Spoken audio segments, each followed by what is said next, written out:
autoridades presentes, senhoras e senhores, bom dia.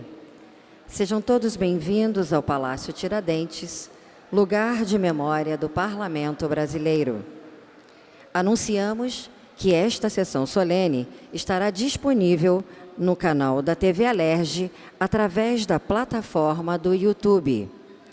Esta sessão solene tem a finalidade de outorgar ao homenageado com a Medalha Tiradentes, a maior honraria do Estado do Rio de Janeiro, destinada a personalidades ou instituições que se destacaram por seus relevantes serviços prestados à sociedade e ao Estado do Rio de Janeiro. Passo a palavra para o excelentíssimo deputado estadual Jari Oliveira. Autoridades presentes, senhoras e senhores, bom dia. Sejam todos bem-vindos. Sob a proteção de Deus, declaro aberta esta sessão solene de entrega de Medalha Tiradentes ao senhor Eduardo Moreira, fundador do Instituto Conhecimento Liberta e do ICL Notícias, eleito o maior influenciador do Brasil em economia e negócios pelo último prêmio IBEST. Solicito ao cerimonial que conduza o homenageado até a mesa de honra.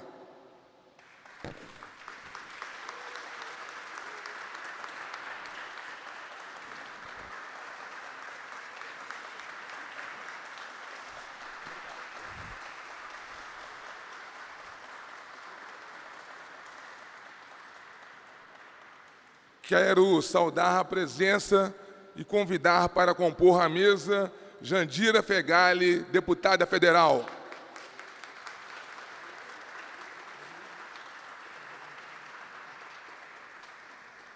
Edson Santos, ministro da Igualdade Racial entre 2008 e 2010.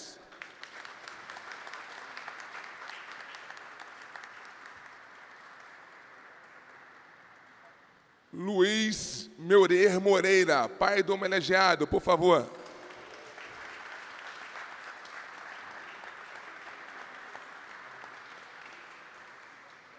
Valéria Alves Moreira, mãe do homenageado.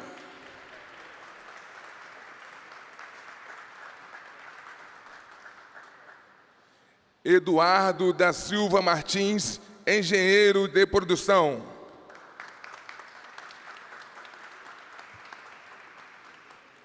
Luísa Helena Nunes Hermel, professora de Serviço Social da PUC Rio.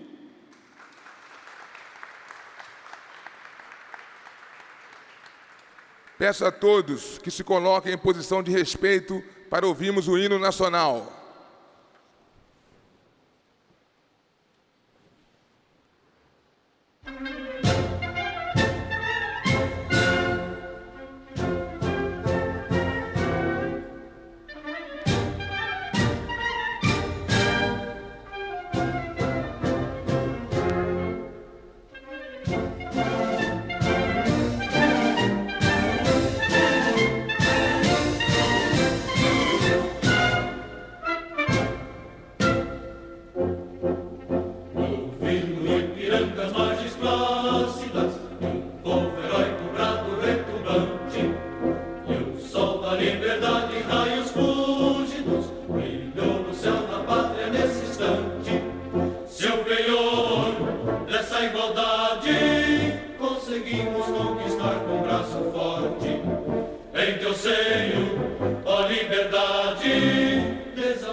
Dos filhos deste sol és mãe gentil, pátria amada Brasil.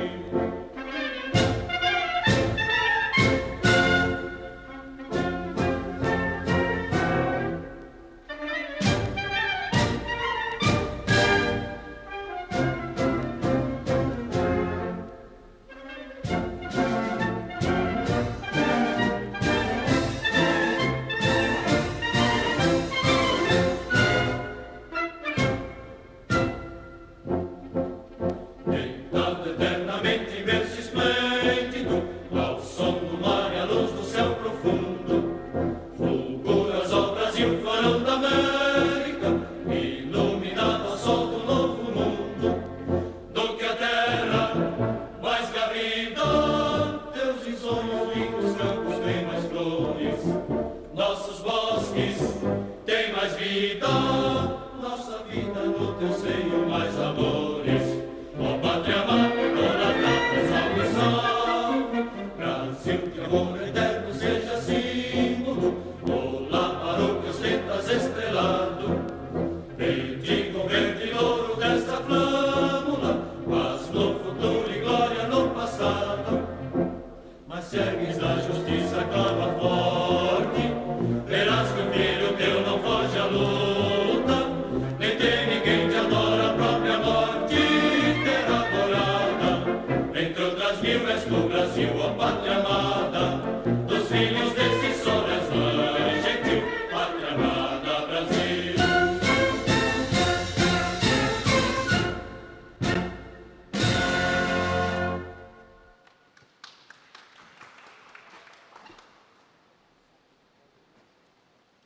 Saudar a presença Patrícia Rezende, irmã do Eduardo Moreira. Lúcia Ilicenses, tia do homenageado. Sérgio Ilicenses, tia do homenageado. Gisele Klinger, vereadora de Volta Redonda. Neide Silva Cabral Guedes.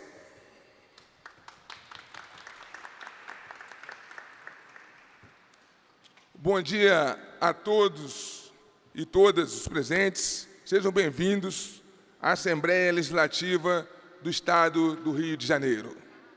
Primeiramente, agradeço ao presidente da LERJ, deputado Rodrigo Bacelar, pelo apoio fundamental para a realização desta cerimônia.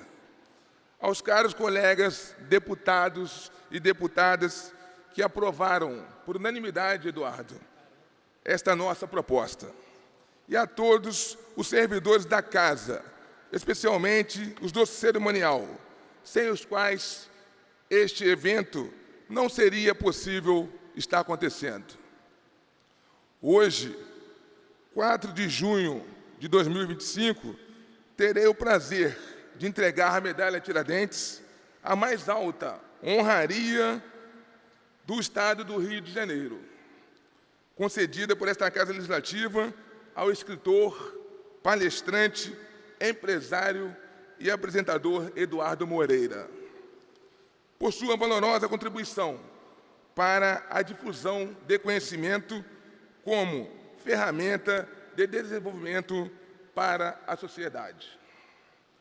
Fundador do Instituto Conhecimento Liberta, do ICL Notícias, maior canal de jornalismo independente do YouTube no Brasil. Ex-banqueiro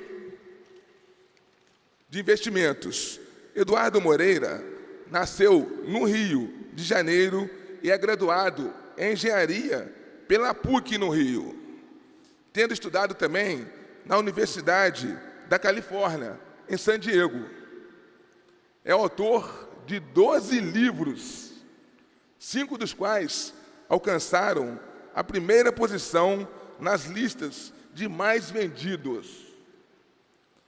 Seu trabalho tem como foco principal a educação financeira e a mobilização de pessoas em torno de temas de justiça econômica e social.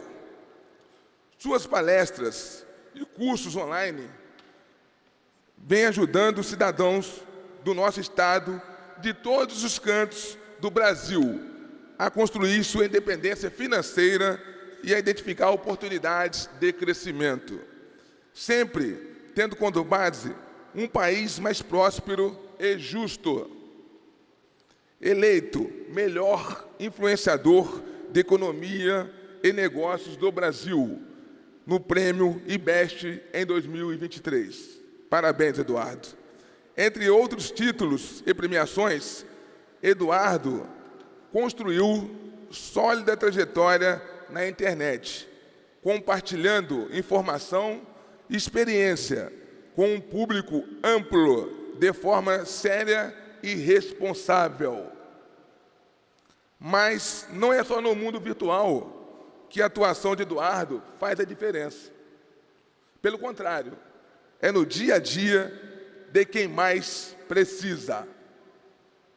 Defensor da reforma agrária, entre outras causas sociais, ele conhece de perto a realidade do movimento dos trabalhadores sem terra e tem sido uma voz fundamental na defesa dos trabalhadores rurais. Aliás, do seu diálogo com o MST, nasceu uma importante iniciativa transformando a realidade de muitas famílias no campo. Trata-se da FINOP, Financiamento Popular para Alimentos Saudáveis, fundada em 2022. A empresa é focada na captação de recursos para financiar organizações de famílias assentadas que praticam agricultura sustentável. Uma alternativa ao sistema financeiro tradicional para quem quer investir com segurança, mas também apoiar a superação das desigualdades sociais e contribuir para a preservação do meio ambiente.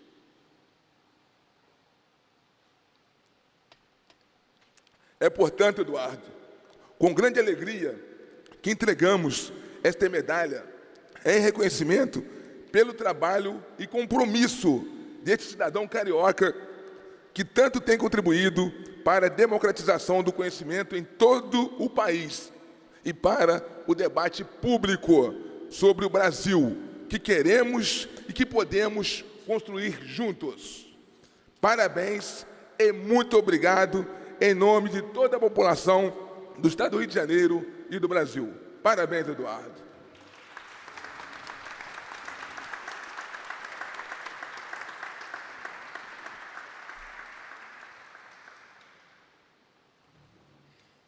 Passo agora a palavra para poder fazer saudação a Valéria Alves Moreira, a mãe do homenageado.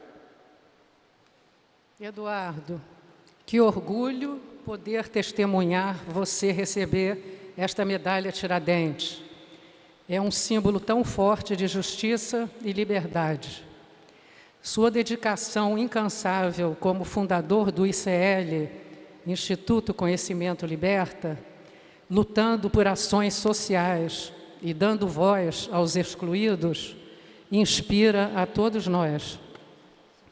Ver o seu compromisso em construir um Brasil mais justo, ser reconhecido hoje, enche o coração de alegria e admiração. Esta medalha não é apenas um prêmio, mas o reflexo do seu caráter e da sua paixão em fazer a diferença na vida das pessoas. Que você continue sempre sendo muito abençoado. Muito orgulho de você. Te amo, filho.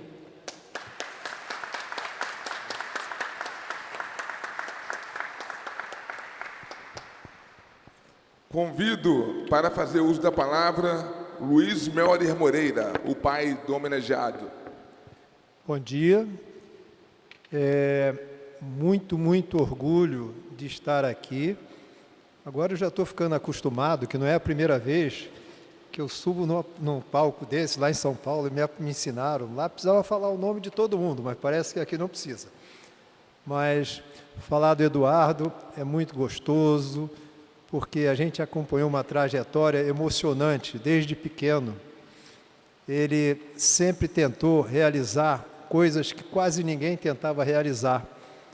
E em todas as áreas, né? Primeiro nos esportes, na escola, e depois veio a parte profissional, que no início de carreira, ele sendo um engenheiro, foi trabalhar num banco, ou seja, uma coisa totalmente diferente, mas ele foi muito bem sucedido. Mas uma coisa era muito bonita, porque ele sempre criticava as atuações dos grandes banqueiros, né, se aproveitando e tentando enganar, né, com juros extorsivos, principalmente os pequenos aplicadores. Isso a gente acompanhava muito, isso foi criando uma revolta no Eduardo, E aí ele saiu, formou um banco que ele queria que fosse um banco já pensando diferente, mas com o tempo se mostrou que era igualzinho. Aí um dia o Dudu resolveu, desculpe o Dudu, mas está em casa, né?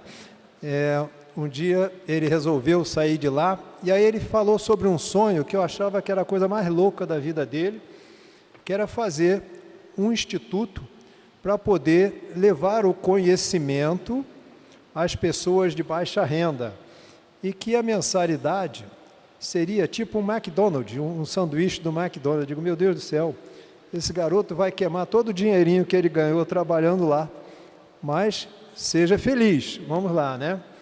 E aí a coisa começou, foi muita luta do Dudu, né? Foi agregando pessoas que tinham as mesmas ideias que ele, e formou-se o Instituto Conhecimento Liberta, que hoje vocês até devem conhecer mais do que eu, um trabalho de mais de 300 cursos oferecidos por uma ninharia, e que vem conquistando e promovendo essa informação e esse acesso a pessoas muito humildes, muito simples e longínquas, que estão no interior do Brasil e até fora do Brasil, e que nunca teriam chance de nada. A gente vê depoimentos e em alguns lugares.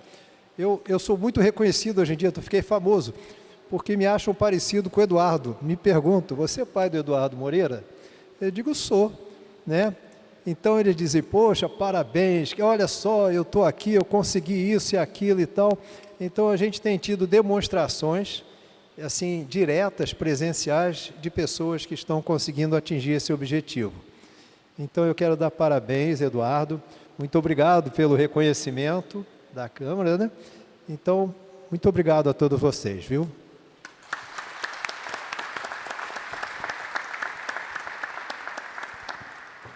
Convido agora para fazer uso da palavra a senhora Luiz Helena Nunes Hermel, professora de Serviço Social da PUC-Rio.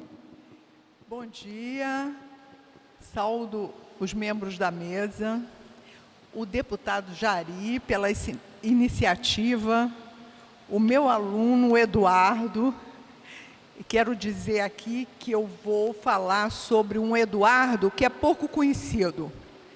Eduardo ambientalista.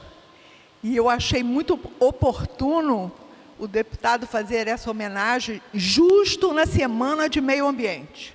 Estamos na Semana de Meio Ambiente.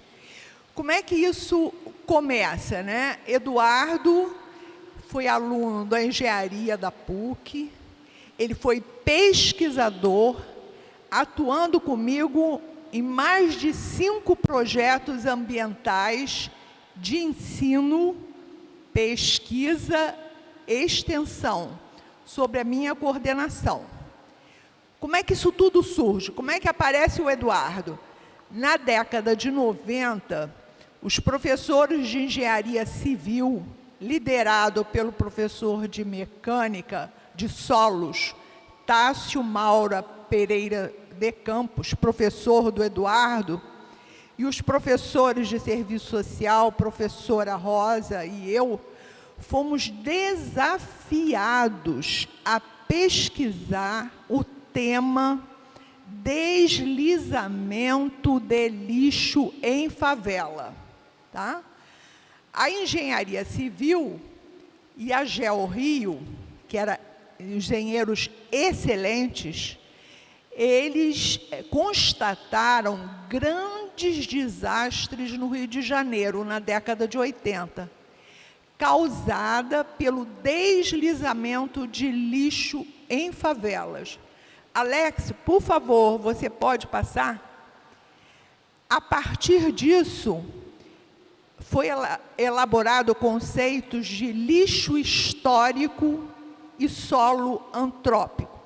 Então, nós temos aqui, em dezembro de 83, deslizamento, pavãozinho, vocês podem ver, o lixo desceu, carregou a caixa d'água e foi descendo, carregando todo mundo. O próximo. Também, pavãozinho, não estou enxergando daqui. Acho que sim. As pessoas mortas sendo tiradas. Próximo. Também pavãozinho. Aí, macaco Vila Isabel foi uma coisa horrorosa. Aí,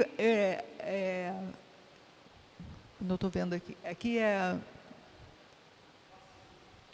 Rocinha. Rocinha, olha o tamanho do deslizamento. Aí foi horrível. Vê aí para mim, qual é? Na Tijuca. Não.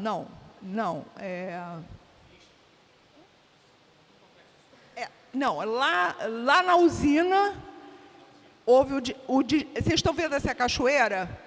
Essa cachoeira era onde o lixo ficava. Quando vem a chuva, desce o lixo, a água vem, desce o lixo e vai chegar lá na Conde Bonfim, o desastre. O próximo. Aí também é Tijuca. Formiga. Aqui eu queria que parasse aqui para mostrar.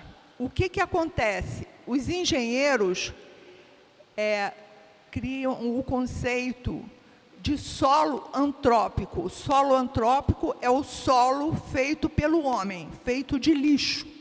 Ele sedimenta e as pessoas não sabem, constroem a casa em cima.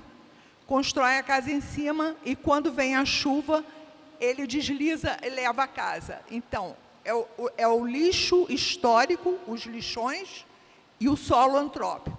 Tá certo? Obrigado. Então, por que tanto lixo em favela? Naquela época, 91. Porque até 1991, as favelas não existiam, elas não tinham direito. Ela passa a existir na Constituição de 88. E plano diretor vai dizer que elas existem, passam a existir como área de especial interesse social. Então, até aquela data, nunca houve recolhimento de lixo em favela. Não havia recolhimento de lixo em favela, porque não havia direito. Então, o que acontece? A decisão, Engenharia Civil e Serviço Social decidem fazer um projeto conjunto. Qual é a justificativa? A Engenharia Civil e a GeoRio sabiam mapear solos de terra e pedra, mas não sabiam trabalhar com lixo. Então, o lixo é produzido pelo homem e o serviço social se fez necessário para estudar a relação lixo-homem. O lixo acompanha o homem. Nesse contexto, quem é que chega? O aluno de engenharia, Eduardo Moreira. Eduardo é selecionado para atuar no projeto Vidas em Risco, o lixo, a favela e a cidade. Desde muito novinho, Eduardo era muito entusiasmado. Excelente aluno, com grandes qualidades acadêmicas. Tinha uma capacidade de liderança enorme e uma disponibilidade total, e abraçou o tema ambiental como causa para ele. Então, fomos a campo para pesquisar a existência dos lixões e a relação homem-lixo nas favelas, onde existiam núcleos de atendimento da Fundação Bento Rubião. Então, o Eduardo ia a todas as favelas que eu vou listar aqui, e ele estudava o lixo histórico e o solo antrópico. Lixo histórico, lixão. Para onde foi Eduardo?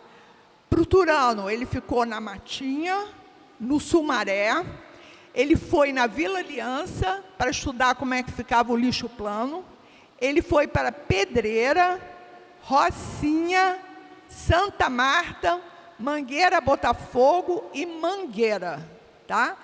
Esse estudo mostrou que as favelas da cidade do Rio de Janeiro, naquela época, 95, produziam aproximadamente 465.800 toneladas ano. Isso ficava nas encostas. Tá? Como o assunto era pouco conhecido, ainda bem que ele está aqui, o vereador Edson Santos convidou a equipe para fazer uma apresentação na Câmara de Vereadores. Quem que vocês acham que fez a apresentação na Câmara? O aluno Eduardo. Foi brilhante a convite do Edson. Por que que ele fez a apresentação? Porque ele dominava todos os números, a situação do lixo, e ele conhecia todas aquelas favelas, porque ele percorreu todas as favelas, identificando se tinha lixão ou não, e aonde estavam os lixos. Aí o que aconteceu? Edson convidou para que fizéssemos essa apresentação e o Eduardo expôs o projeto, com muita segurança e desenvoltura.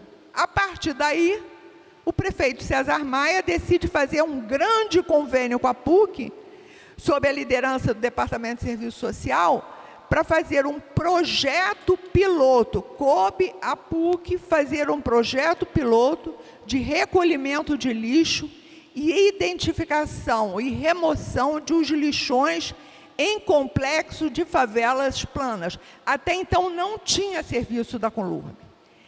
O Eduardo vai trabalhar, então, nos complexos Alemão, aí já é complexo, Alemão, Parada de Lucas, Vigário Geral, Mangueira, São Carlos, Borel, Salgueiro, Macaco, Santa Marta, Jacarezinho, Andaraí, Turano, Vidigal, Rocinha e Rio das Pedras.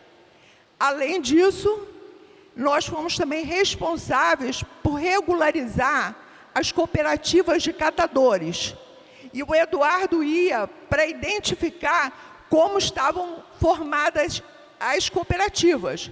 Então, nós iniciamos esse trabalho com as seguintes cooperativas: Vargem Pequena, Barra da Tijuca, Ipanema, Humaitá, Laranjeiras, Castelo, Praça 15, Estácio, Francisco Bicalho, Tijuca, Vila Isabel e Sampaio. Eduardo participou ativamente de tudo.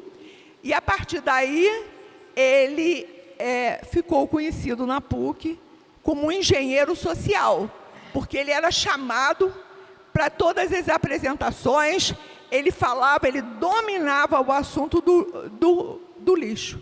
Então, quero dizer, fora esses projetos, ele trabalhou também conosco no projeto do Rio das Pedras, da construção de muros de pneus usados, e numa situação muito difícil que permanece até hoje, que é a cidade dos meninos em Caxias, com a poluição do BHC. Então, eu queria dizer a vocês, parabenizar e resgatar o lado ambiental do Eduardo, que foi muito importante, porque a partir disso, a partir desse trabalho, a Conlurb assume o trabalho de recolhimento de lixo nas favelas. Vocês podem ver, os mais idosos lembram dos porcos comendo lixo na favela. Hoje você não vê mais com tanta frequência os porcos comendo lixo, porque diminuiu muito a quantidade do lixo nas encostas. E Eduardo participou de todo esse processo muito ativamente. Parabéns, Eduardo, ambientalista. Parabéns, Jari.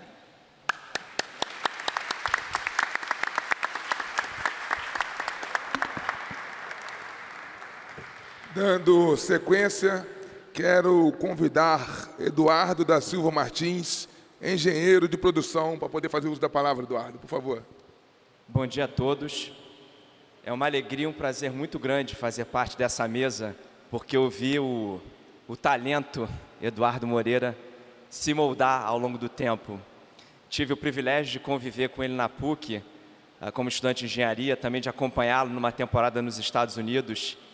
E foi bonito acompanhar a fala da professora, também do pai, porque eu vi isso acontecendo, de fato.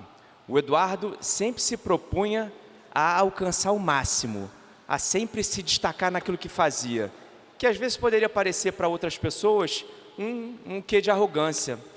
E pensando no que eu viria falar hoje aqui, nessa homenagem, me veio muito à mente uma virtude. a virtude da magnanimidade. E a virtude da magnanimidade fala da tensão do espírito para coisas grandes. É aquela pessoa que assim, ela busca a grandeza e quer estar à altura dela. E o Eduardo, em tudo que se propôs a fazer, buscou essa grandeza. E interessante que a virtude da magnanimidade, ela vem sempre acompanhada da humildade. E a humildade que faz é canalizar a ação, a atividade a serviço das outras pessoas. Então, eu não tinha noção dos detalhes do projeto, o Lixo, a Favela e a Cidade, escutar da professora, foi uma grande alegria. Então, só posso reconhecer o amigo, parabenizá-lo e pedir ao bom Deus que dê muita saúde a ele, para que ele continue fazendo muito bem a tantas pessoas. Parabéns, Eduardo. É um orgulho estar aqui com você.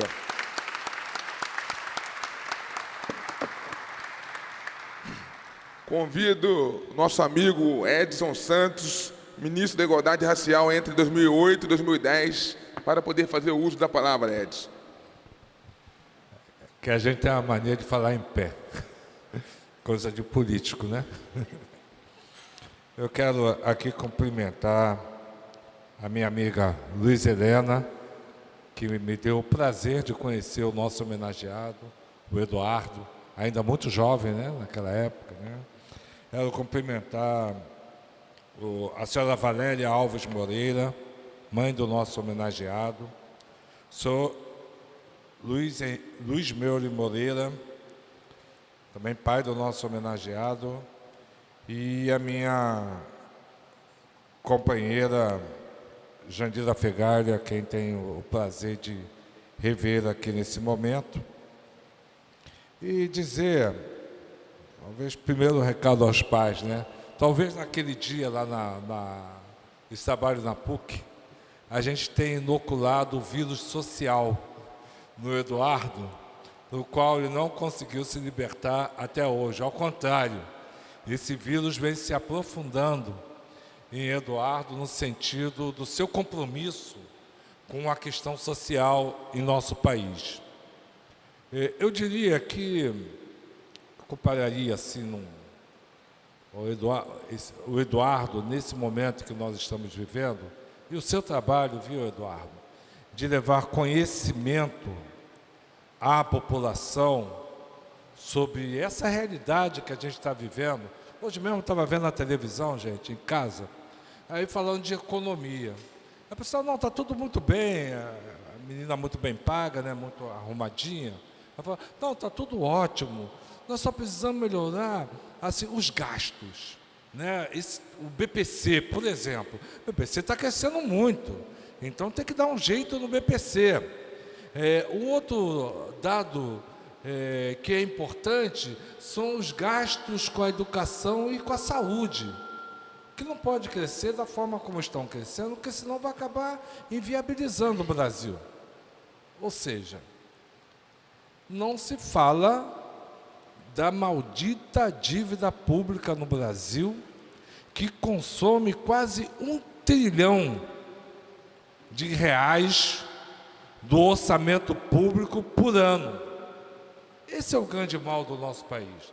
É disso que nós precisamos libertar a nossa nação e o nosso povo. Eu compararia, Eduardo, quando você cria o Instituto Conhecimento Liberta, porque o conhecimento é que traz o sentido, né, da liberdade, de lutar, né, pelos nossos ideais.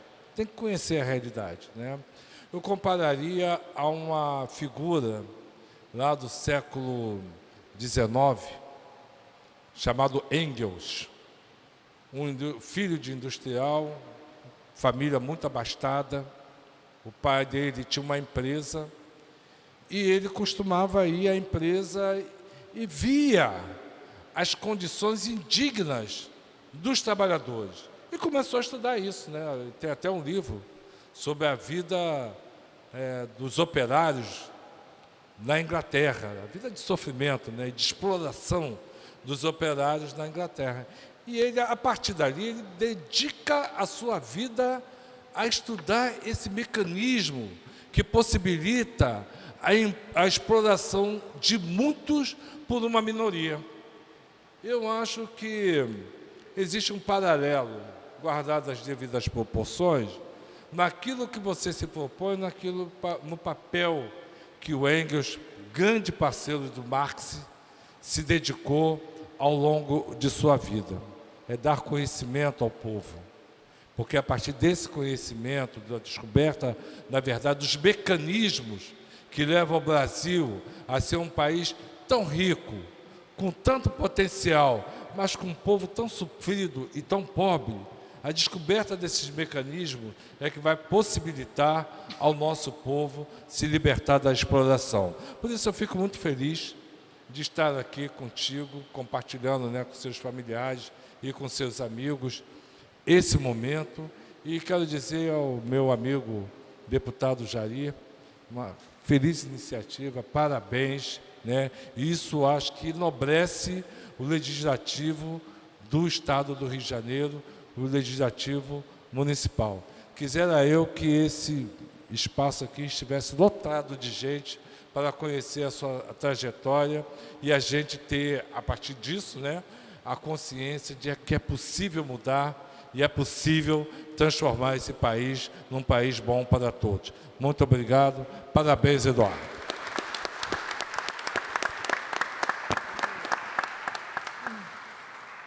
Dando sequência, quero aqui convidar Jandira Fegali, deputada federal, por favor. Bom dia. Eu começo, deputado Jari, parabenizando a sua iniciativa que estava fazendo falta no Rio de Janeiro, nessa Assembleia, de dar sua maior comenda para pessoas como Eduardo Moreira. É uma pessoa que valoriza essa medalha, essa comenda, pela sua trajetória, pela sua história e pelo papel que cumpre hoje no Brasil. Quero cumprimentar os pais, Valéria e Luiz, cumprimentar o outro Eduardo, colega de escola de Eduardo Moreira, meu companheiro Edson Santos, nós fomos companheiros até de chapa já, né, como candidatos a prefeita e vice-prefeito, e a professora. A professora é uma marca na vida da gente que a gente nunca mais larga na vida, né? É o comando da nossa cabeça. Eu queria, Eduardo, na verdade, seu currículo já está dito aqui. Eu queria apenas resgatar algumas características que eu penso que, nesse momento do Brasil, ele joga um papel, na minha opinião, fundamental. Eu conheci Eduardo Moreira em outro lugar. Foi no Congresso Nacional, na luta contra a reforma da Previdência.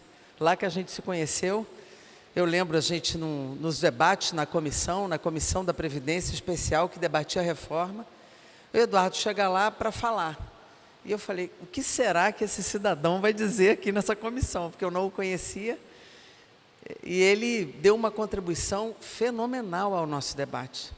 Porque Eduardo, ele não chega só fazendo discurso, ele chega com dados, ele chega com densidade, ele chega com a coragem da disputa política, ele chega com a coragem, com a ousadia de enfrentar os problemas que estão postos, enfrentar inclusive uma parcela daquele congresso que todo mundo sabe, muito difícil de ser enfrentada. Então eu conheci ali e falei, nossa, que contribuição importante, porque naquele momento, era um momento do governo Bolsonaro, a nossa dificuldade de enfrentar ali aquela maioria congressual era muito grande, e nós enfrentamos aquilo com muita ousadia, com muita altivez e com a contribuição importantíssima de uma pessoa como Eduardo Moreira, que depois foi puxado no Senado. No Senado, inclusive, o tema era, se eu não me engano, Eduardo, abono salarial, e você conseguiu, ali no Senado, convencer os senadores, junto com o senador Paim e outros, da importância de não ferir esse direito dos trabalhadores. A partir dali, a gente se aproximou muito, e eu fui acompanhando muito de perto a trajetória do Eduardo, e hoje eu considero que o banco é um desvio de rota seu.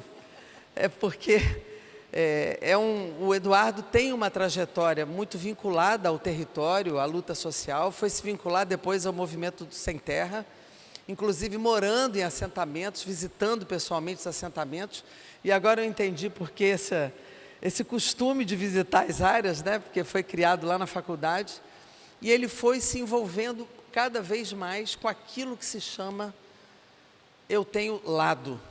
E Eduardo tem lado, e isso é muito importante na vida política hoje, principalmente nesta guerra de informação, nessa guerra política, nessa guerra de valores e nessa guerra cultural.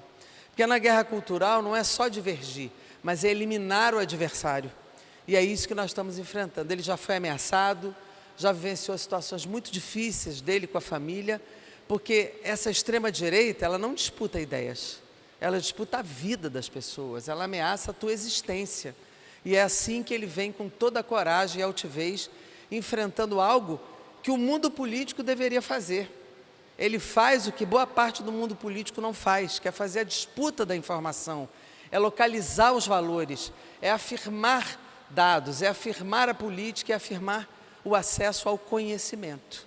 São muitos cursos de formação, muita gente envolvida nesse trabalho do ICL, muitos parceiros importantes da intelectualidade brasileira e da vida política brasileira.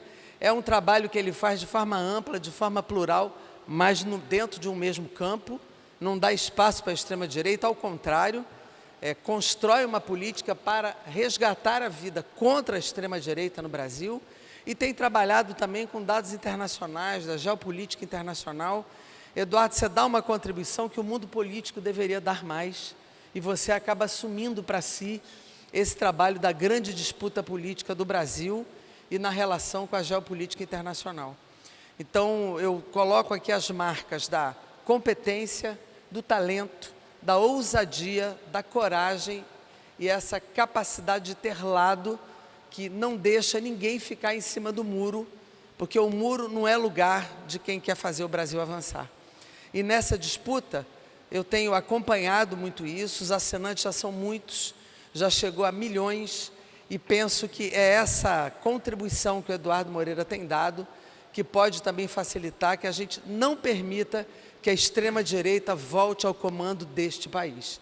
Nós não podemos permitir que a extrema-direita volte ao comando desse país, porque a gente sabe o significado de uma virada como essa e tudo que está em risco no Brasil, desde do seu acesso à cultura, o seu acesso à educação, a valorização da ciência, a valorização do povo e a própria dignidade do nosso povo. Então, Eduardo, a sua contribuição é imensa, ela é magnânima, os seus livros contribuem, a desigualdade faz parte dos seus textos, a superação delas, e a sua contribuição ao Brasil tem sido enorme. Você merece essa e tantas outras homenagens que o Brasil te deve, e na minha opinião, você hoje faz parte dessa, vamos dizer assim, dessa junção de poucas pessoas que dão uma contribuição verdadeira ao nosso povo, ao Brasil, à superação da desigualdade e à construção da consciência política brasileira. Parabéns, Eduardo, meu coração está com você,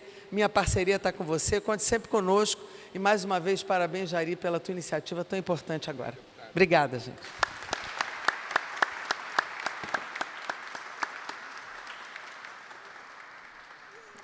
Damos agora o início, neste momento, à entrega da medalha Tiradentes. A mais importante honraria desta Casa Legislativa, esta homenagem é um justo reconhecimento à trajetória inspiradora do senhor Eduardo Moreira, fundador do Instituto Conhecimento Liberta e do ICL Notícias, o maior canal de jornalismo independente do YouTube no Brasil. Seu trabalho tem impactado positivamente milhares de pessoas e merece ser celebrado, Eduardo, com muito orgulho. Receba aqui a medalha.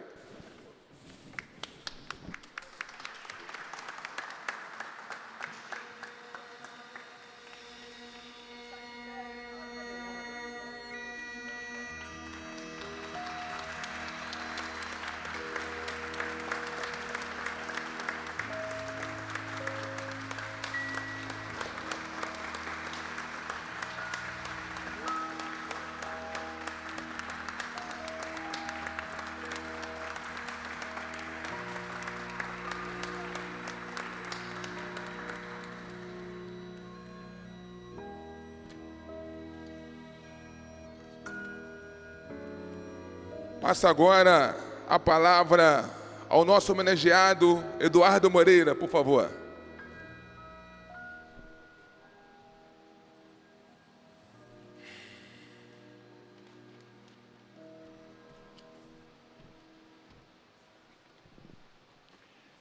brasileiros e brasileiras, né? Quando chega aqui, parece. Bom dia, turma. Obrigado a todas e todos por estarem aqui nessa manhã tão especial. Essa mesa não foi formada à toa. Eu lhe agradeço, deputado Jari, não somente pelo convite, mas por ter sido tão solícito, tão companheiro, né, nesse processo todo de, poxa, eu quero chamar meus pais, mas quero chamar o Edson, a Jandira, a Luiz Helena, e tem um motivo, né? Eu acho que a vida que a gente vai construindo, ela vai sempre carregando as experiências pretéritas. A gente é uma soma de tudo aquilo pelo qual a gente passou na nossa vida. Eu não tenho a menor dúvida que na PUC foi plantada uma semente em mim que veio desabrochar 15, 20 anos depois. E essa é a importância da gente plantar essas sementes, sabendo que muitas vezes as sementes não brotam do dia para a noite, nem da noite para o dia. Então a gente tem aqui o Dudu, um irmão meu de faculdade, que representa todo esse período. Tem aqui a querida Luiz Helena e o querido Edson, que representam também essa fase da faculdade onde essa semente é plantada. A deputada Jandira, e aí eu quero falar uma coisa. Por que a deputada Jandira? E eu falo isso para ela, e toda vez que eu estou no lugar público, eu faço questão de falar. Você sabe que no mundo político todo mundo fala a mesma coisa para todo mundo, né? E eu vou falar aqui novamente, que eu já te falei 500 vezes. Você é o exemplo do que uma pessoa pública que defende os interesses da população deveria seguir. Você é uma pessoa íntegra, você é uma pessoa que pesquisa o que tem que ser pesquisado, você é uma pessoa que traz dados, e você não é uma pessoa sectária, você é uma articuladora, você é uma pessoa que conversa com todo mundo. E, além de tudo isso, é uma pessoa íntegra. As pessoas, político é tudo igual. A gente tem vários exemplos, mas a gente hoje tem aqui talvez o maior deles. Político não é tudo igual. A gente tem pessoas como a Jandira Fegali para nos representar, e isso é maravilhoso. Já que a gente está falando de semente, de coisas que ao longo da vida, né, foram fazendo diferença, a gente tem aqui dois amigos meus, representantes da época do colégio, o Cristiano e o Felipe. Gostou que eu não falei teu apelido, né? O Felipe Soares, meu amigo de colégio. Eu diria até o seguinte: se não fosse o Felipe, se não fosse o Dudu, talvez eu não tivesse me formado, porque o que esses caras me ajudaram estudando comigo e trazendo matérias que, né, eu não tinha estudado ainda. O pessoal do ICL, todo representado aqui, Chico, Igor, Ju, aqui ali, ó, os cortes sem Bernardo, que é ele que faz toda a parte de rede social.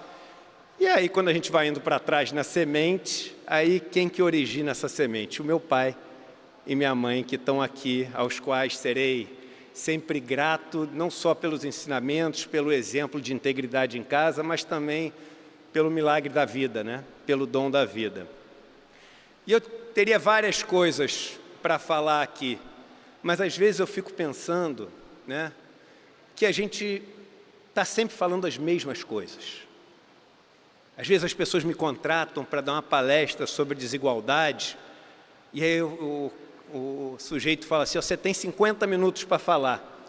Aí eu falo assim: eu vou te ser sincero, eu preciso de 5, os outros 45 eu vou enrolar, porque o que todo mundo sabe quais são nossos problemas. As pessoas sabem quais são nossos problemas. A gente vive num país onde 1% das pessoas tem mais de 50% das terras. A gente vive num país onde as 3 pessoas mais ricas, 3, têm a mesma quantidade de dinheiro do que 110 milhões de pessoas.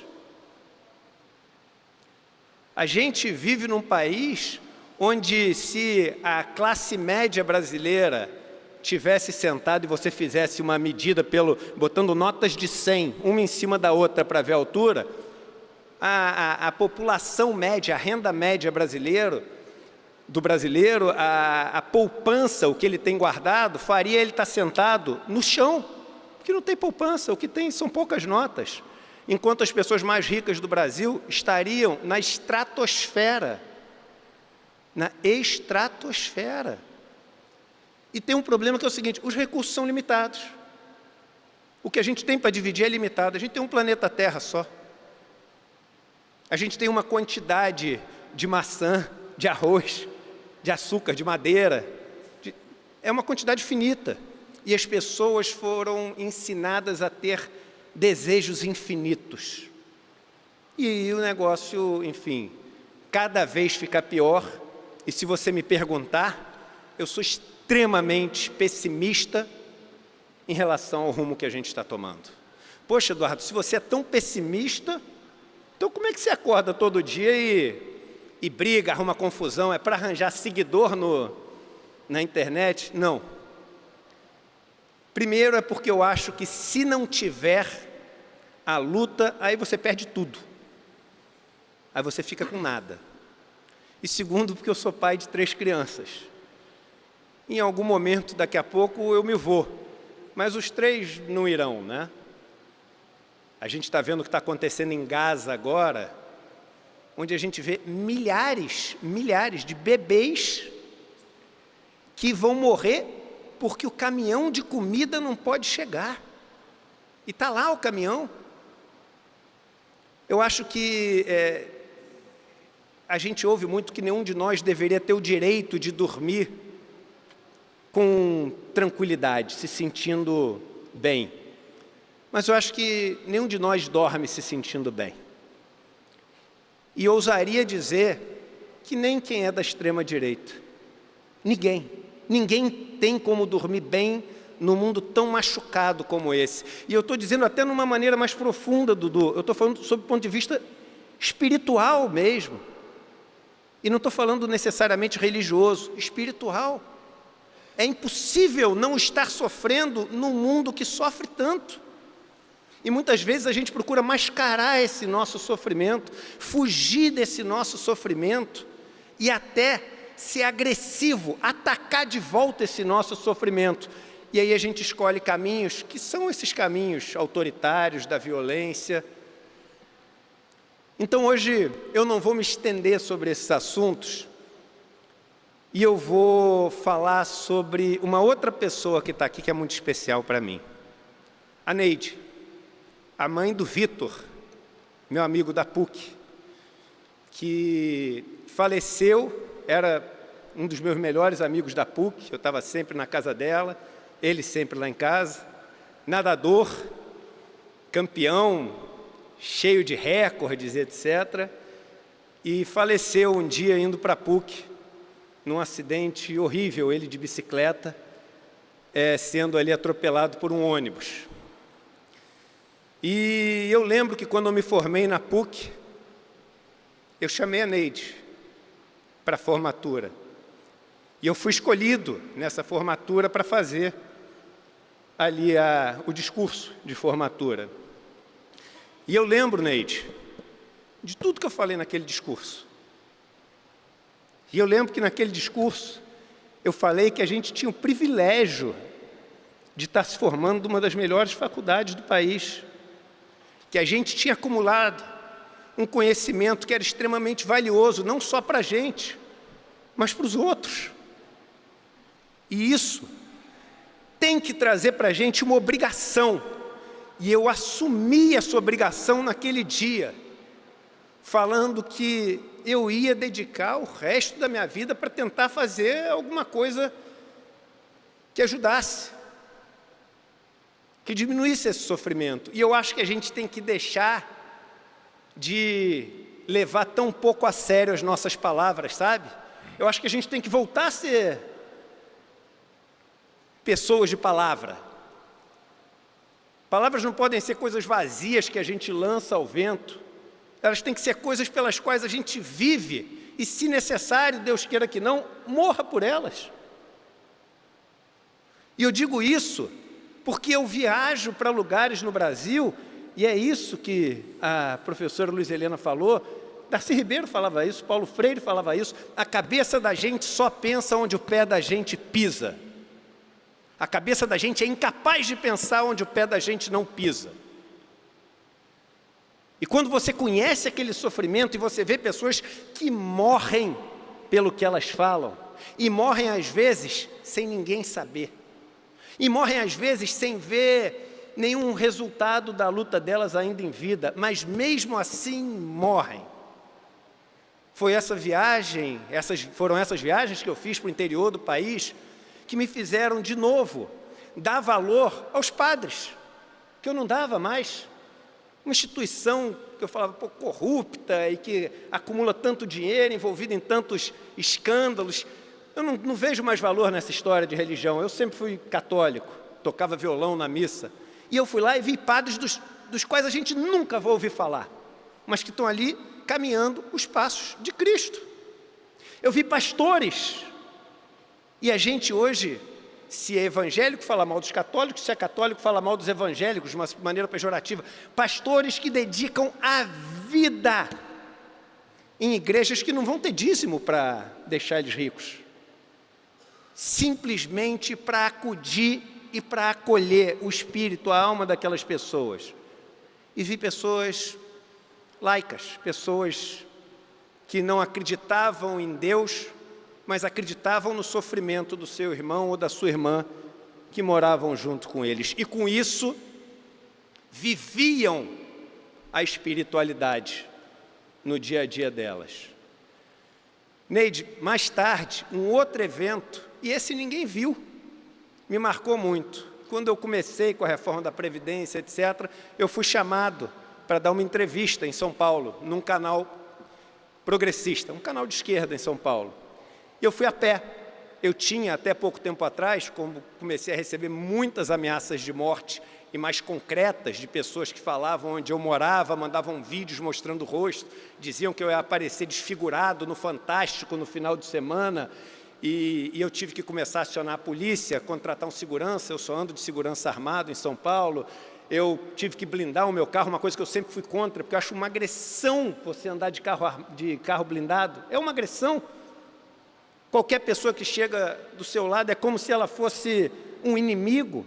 Mas eu tive porque a própria empresa me obrigou, o ICL me obrigou a andar de carro blindado, mas eu só andava a pé, para ver as coisas, para ouvir as pessoas. E um dia, indo para essa entrevista, eu saindo do Parque do Ibirapuera, eu vi uma menina que estava correndo, e 3 meninos, que deviam ter, o mais velho, uns 15 anos, o mais novo, uns 12, se juntaram para assaltar ela. E os 3 se juntaram para assaltar ela. Ali, eles colocaram ela numa esquina que tinha ali, circularam ela, e eu cheguei e chamei os 3, falei: vocês 4, vem cá. E um perigo, os 4, eles estavam claramente num estado de consciência alterado, tinham ali usado alguma droga para poder fazer aquele assalto. E eu chamei os 4 e falei assim: deixa eu falar uma coisa para vocês, tem um cara ali de olho em vocês, faz isso não, que senão vai sujar para vocês. Nisso a menina saiu, eu falei: vem cá que eu queria conversar com vocês 4. Um já tinha, o mais velho, tinha ido embora, ele voltou. E eu fiquei ali, enfim, era para ter ficado com medo, mas eu fiquei assim, sentindo que a energia não era perigosa. E os 4 sentaram comigo. E aí, quando os 4 sentaram, eu perguntei para o primeiro, eu falei: qual é teu nome? Ele falou: Gustavo. E eu falei: Gustavo é o nome do marido da minha ex-mulher. Aí ele riu, eu falei: e um cara bacana, que virou hoje meu amigo também. Um cara incrível, que parece até um pouco com você. Qual é seu nome? E o outro falou assim: Pedro. Foi o nome do primo da minha esposa, um dos primos que ela mais gosta. O outro chamava Antônio e o outro chamava Tiago. E eu conversei com eles, e eles falaram: não, doutor, a gente não ia roubar nada. Eu falei: eu sei que vocês não iam, sei que vocês não iam roubar nada. Mas eu falei assim: deixa eu falar uma coisa para vocês. Tenta não fazer isso nunca. Não sei se vocês vão conseguir, mas tenta. E do meu lado, eu juro para vocês que eu também vou tentar, para o resto da minha vida, fazer a vida de vocês diferente. E fazer a vida de vocês algo que vocês não tenham que fazer isso. Porque o mais novo tinha 12 anos, era a idade do meu filho.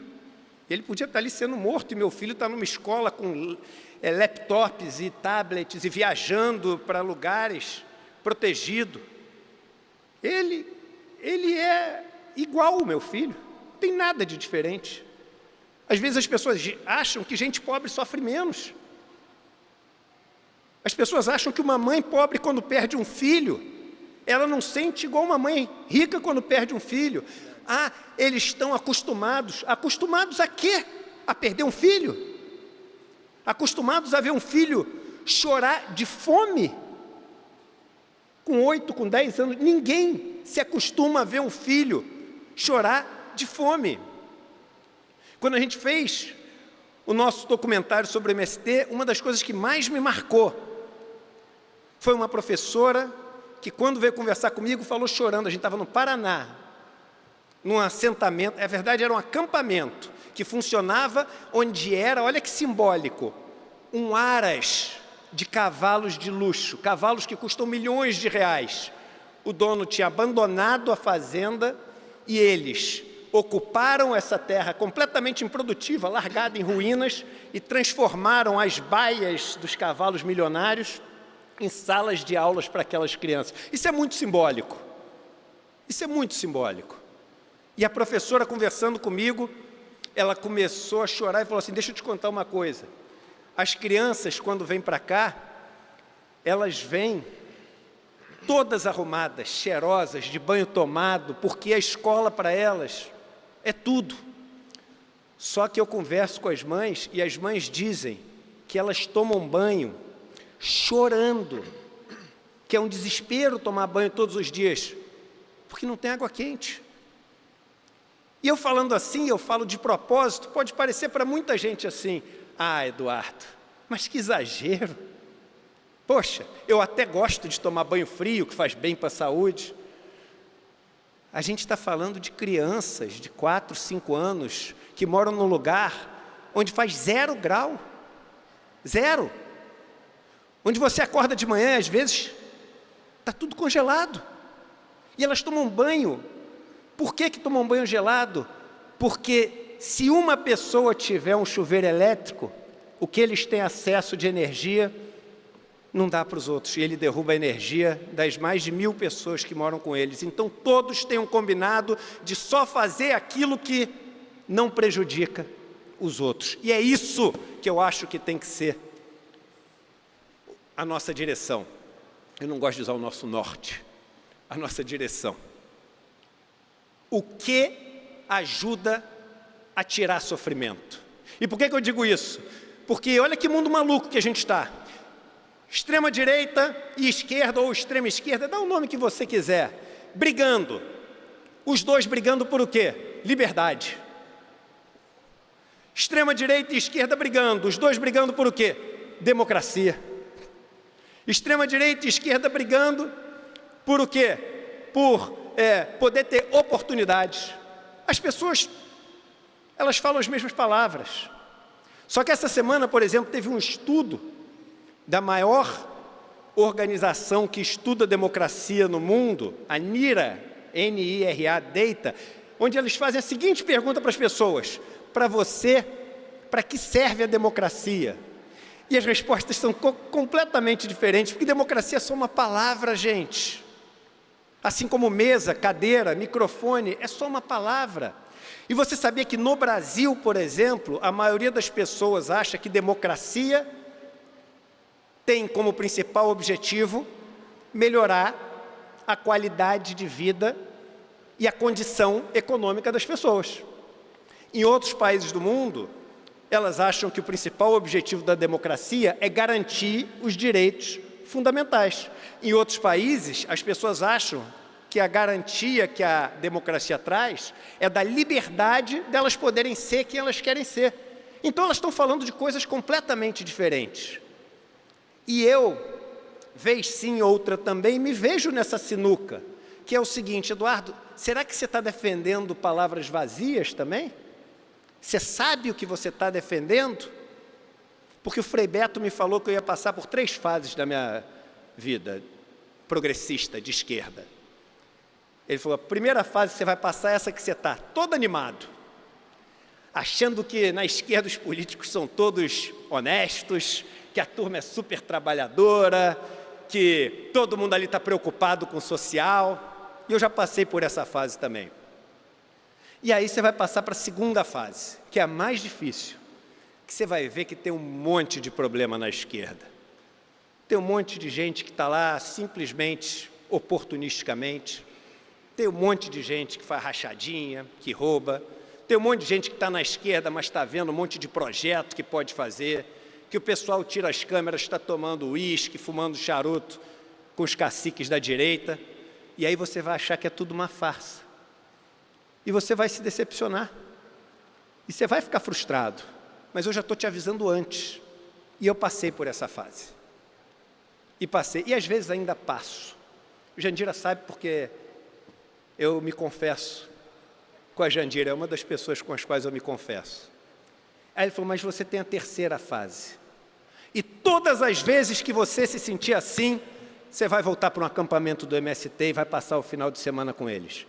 Você vai para uma ocupação urbana, para uma favela e vai morar durante uma semana com eles.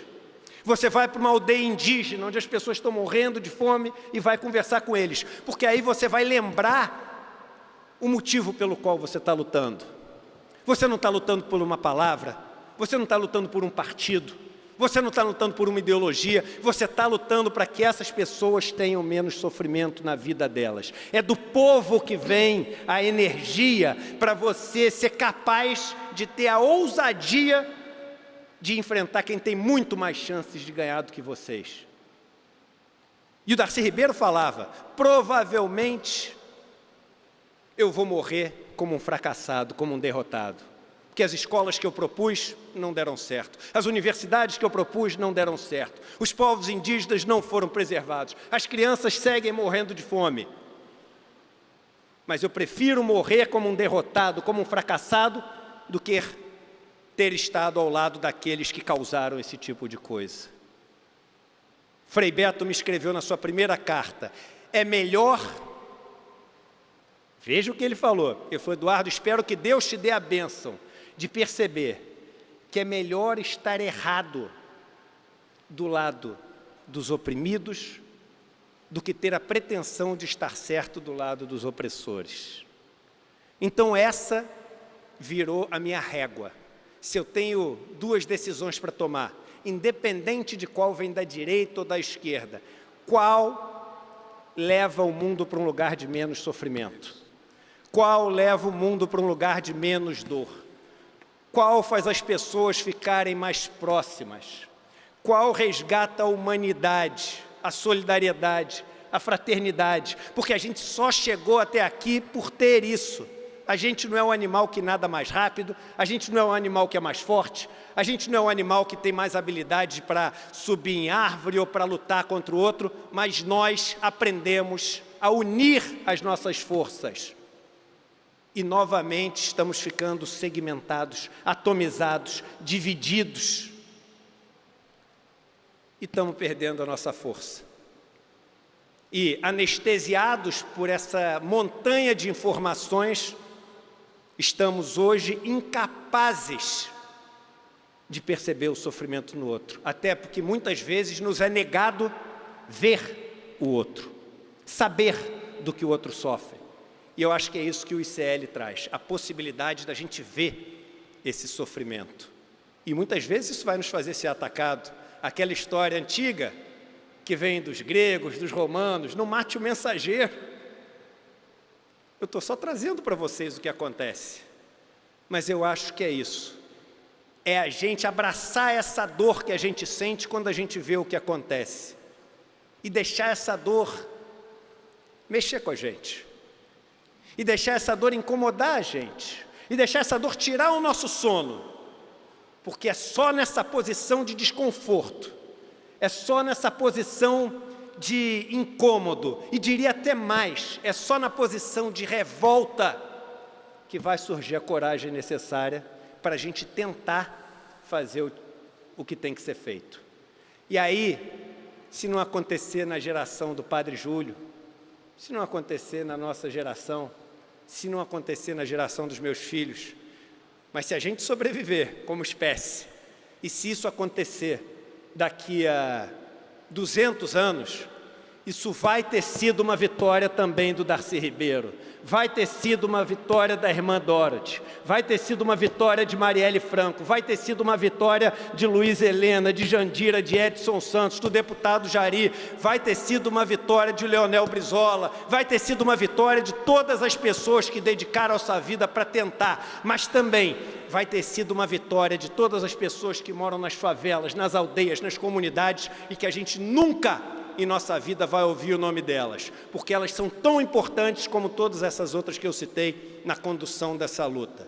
Não percamos a esperança, resgatemos a nossa vontade de lutar e lembremos das palavras que a gente falava quando era criança, quando era jovem, no São Vicente de Paulo, nas escolas onde vocês estudaram, porque são aquelas palavras ainda cheias de sonho, aquelas palavras esperançosas, aquelas palavras para muitos ingênuas, mas eu diria verdadeiras e não ingênuas, que são a única esperança que a gente ainda pode se agarrar se a gente quer sonhar com um mundo melhor.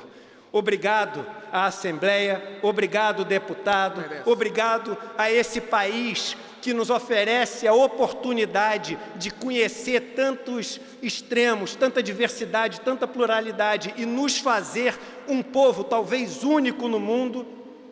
E obrigado à vida, essa que nos foi dada, para que a gente não tratasse ela de uma maneira tão insossa e leviana. Sabemos honrar o maior de todos os milagres, a vida que a gente tem.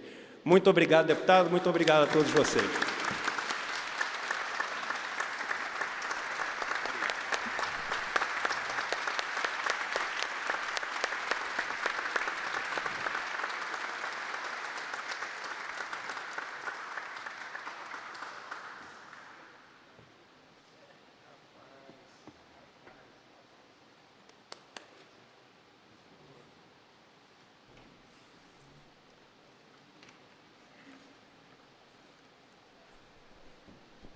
Pessoal, é isso aí, ó. Eu quero fazer o encerramento dizendo para a dona Valéria, a mãe do Eduardo, e o pai, o senhor Luiz, esse menino deu bons frutos. São mérito também exclusivamente de vocês, que souberam educar, conduzir e preparar para a vida. Eduardo, muito obrigado, do fundo do meu coração, por ter aceitado essa homenagem. Eu defendo e acredito e faço uma política que muda e transforma a vida das pessoas. Jandira, essa fala do Eduardo para você aumenta cada vez mais a nossa responsabilidade. Como eu queria ter alguns Eduardos no parlamento comigo. E falo isso de coração, Eduardo. Porque você criou canais de comunicação que trabalham de forma independente. E quando a gente vê canais de comunicação trabalhando de forma independente, promovendo a democracia, o acesso democrático à informação e à educação financeira, você está ajudando muita gente.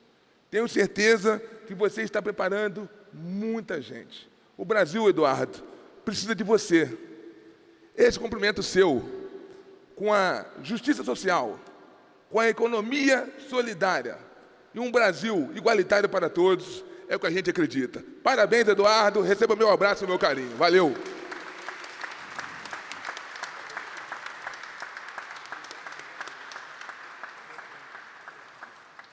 Está encerrada essa justa homenagem.